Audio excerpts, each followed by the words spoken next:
Hey everybody. Happy New Year 2026. We made it through 2025. uh I don't know how, but we did. So still at the same backdrop. I was in a Teams meeting this morning and it was really cool because I could put a different background behind me. I wish I could do that on my camera, but I don't know how. Um so I don't know.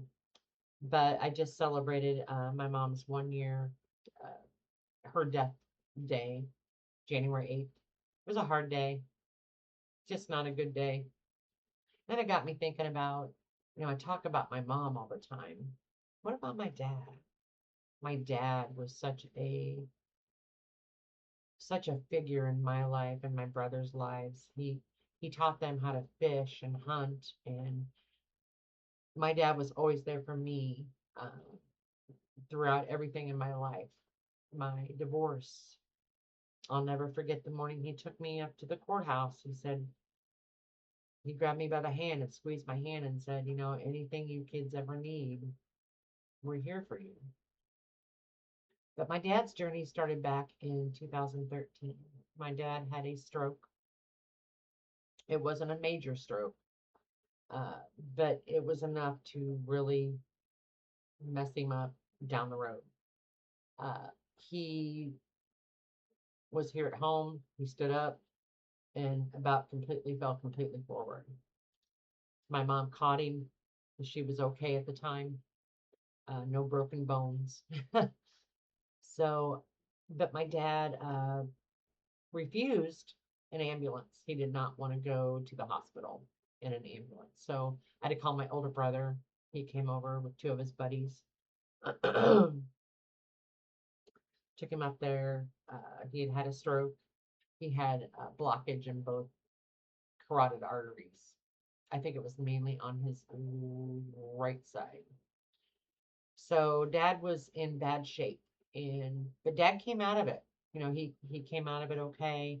And then they went in and did the cleaning of the artery for dad, and they put him on Lipitor, and that's when things started going kind of south. I don't know. And then when my neighbor found out he was on Lipitor, he came over and said, "Oh, take him off. It's messy. It's gonna mess him up." So we did. Um, but then we could see a downslide with my dad. So fast forward a little bit, about 2015, I finally decided I left my job to become my dad's caregiver. That was in August of 2015. So I got signed up to be his personal caregiver so I would have some source of income.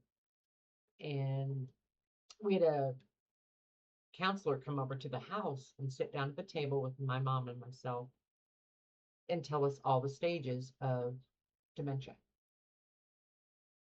which to me, that was an old person's disease. I mean, somebody that's like just really old and in a nursing home. Not my dad. I didn't see that. I thought, no, this is bullshit. This is not. That's not my dad. And this counselor sat there and walked us through every single stage of what a dementia patient goes through, which my dad at the time was, he was okay, um, kind of still self-sufficient, but not really. Actually, kind of was. But he told us all these phases that he was going to go through on this journey. And I was like, Phil, that was our counselor's name, not my dad. My dad has been a hard worker his whole life. He supported this whole family. He put all of us kids, him and my mom, both worked to put us kids from kindergarten through high school in the same town. We all graduated. And he kept telling me all these things, and I was like, no, not my dad. That's not gonna happen. And I shit you not, every single stage that this man talked about happened. He forgot how to put his shoes on. He forgot how to dress himself. He forgot where the bathroom was at, which was right in front of his chair in his bedroom. Um, I sat with my dad one day. My dad was a phenomenal artist.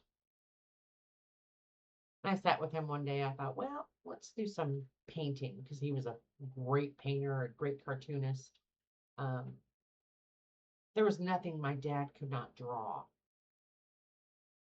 And I thought, well, we'll just sit together and I've got a canvas and I'm going to show him a picture and he can draw what he sees.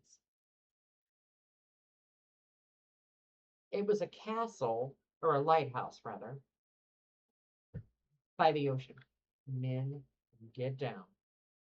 Yeah, I know, baby. Yep, now your claws are stuck. Um, and I thought my dad can whip this out in about 2 minutes. And he sat there and he looked at the picture and pondered and just kept drawing stones. Little circles, little cobblestones throughout the whole bottom of the photo. I actually still have the canvas because I one day I want to paint this and from in honor of my dad because it was kind of his last excuse me, it was his last piece of art that I think that he could kind of relate to and try to do. He couldn't do it. He just it was completely different from the picture that I had showed him. And then he got aggravated and frustrated. So we just moved away from that. But anybody out there that has a parent, a neighbor, anybody in your family, friend who is going through dementia, it is a rough road. I never realized how difficult it would be for somebody that's going through something like that. My dad, he would go through these phases.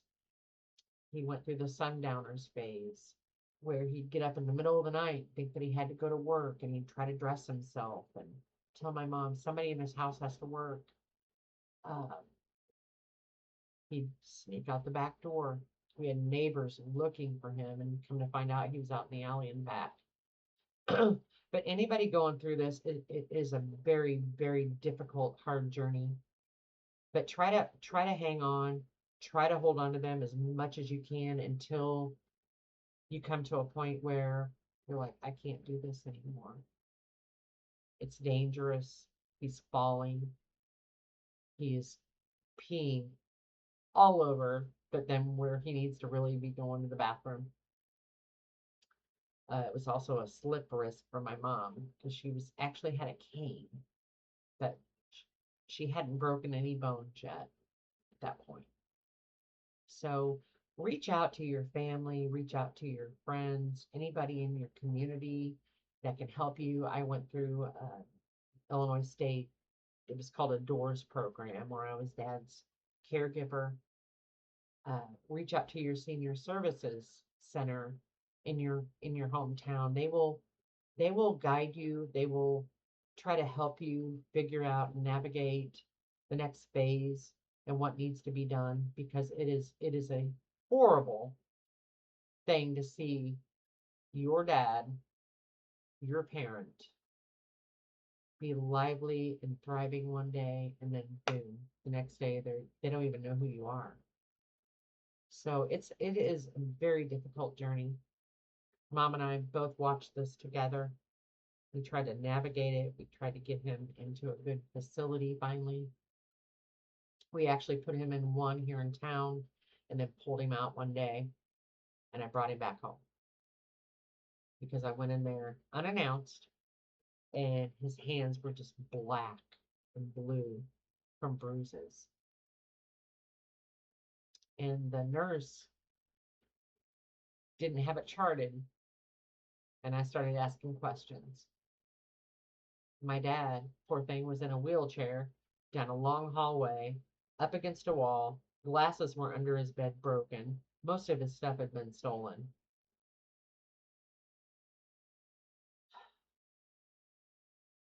It was gut wrenching. So if you decide, or if you do have somebody in your life that is struggling with this, the dementia, early onset, or maybe later on in life, do the good steps, do the best steps for them. Hold on to them as long as you can, take care of them for as long as you can at home. But it got to a point to where my dad didn't even know who we were. He didn't know where he was at. Um, he kept thinking he was in some, what did he call it? He called it, I don't know. He thought there were people upstairs, and he was hallucinating and seeing things and hearing things. And um, so please be an advocate for your family member that is struggling with this, because it's actually become quite a, almost like an epidemic anymore. I mean, it can be early onset. Have you ever seen the movie, oh, what is it? Ask Alice, or she got dementia in her, at, I think, age 50. But please advocate for your family. That is the most important thing in the world, is to make sure that they're going to be in a facility where they're taken care of, they're loved, they're understood. Um, Being delicate with somebody like that is very important. That was a lot of skill that I learned, which I'd never had in my life. I'd never dealt with an elderly, sick person until my dad. So please just do me a favor and advocate for your family, your friends, your neighbors. Check on them.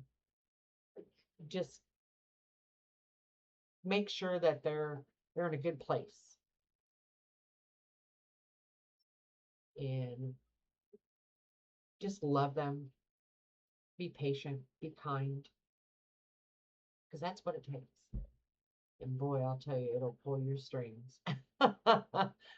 My dad. Whew. Plus, he was going through bladder cancer too at the time. So I had to take him to all the treatments. And I myself, I have lupus. So the treatments they were giving him was immunotherapy, where they were injecting the TB virus into him, into his bladder. But then when he came home, if he had to urinate, I'm at risk. My mom was at risk too, because she had rheumatoid arthritis. So just be aware. Stay away from the what is it? Is it a statin drug? The Lipitor? I'm not sure, but there's ways to lower your cholesterol um, naturally. Orange juice, diet, all kinds of things. Just Google it, you'll see it. But don't put them on Lipitor. I strongly, strongly advise against it. I think that's kind of what made my dad really go downhill quick. Uh, so just love your family, take care of each other, and just be a good advocate for them, because they need you as much as we need them. They need us more. So, and that's all I got today, guys. I love y'all. I'm still trying to figure all this stuff out. It's been a while. I'm very tired today. I didn't sleep last night. I have an 18-year-old cat that I think is about on the way out. And that was my mom and dad's 1 year sobriety gift to me, my Bella. She's 18 and she'll be 19 in September, or July, rather. So it's been a rough road. For the past 10 years, I've taken care of the elderly, which are my mom and dad. And I don't see it as a burden. I see it as a blessing. I'm glad that I was able to be there for them and be an advocate for them, and do whatever was needed to make sure that they were comfortable and well taken care of. And that's what we got to do with each other. Take care of one another, love one another, and be an advocate for each other. So I'll see you next time, guys. Thanks for watching. Bye bye.